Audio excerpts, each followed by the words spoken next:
Back-to-back win ng A to Z at Balitang A to Z sa katatapos na Philippine Philanthropy Awards.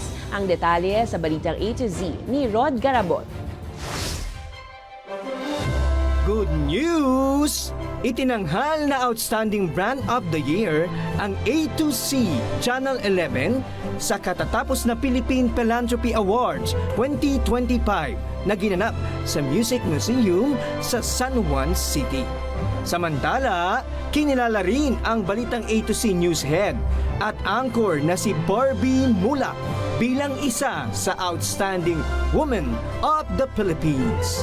Tinanggap ni SOE Broadcasting Network Marketing Unit Head Wally Ventura ang mga parangal na siyang kumikilala sa mga personalidad at organisasyon na may natatanging kontribusyon sa lipunan.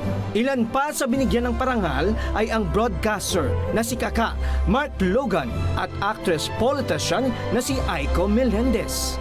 Way to go! A2C at Balitang A2C.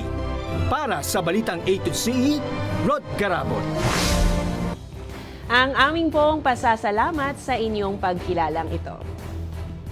Kung kayo ay may kwentong kakaiba, mga kwento ng pag-ibig o storya ng inspirasyon at pag-asa, maaari niyo itong ibahagi, sumali sa ating Facebook group na Balitang A to Z.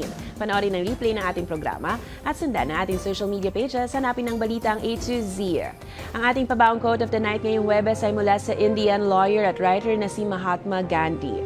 Ang sabi ni Gandhi, maging bahagi ng pagbabago na gusto mong makita sa mundo.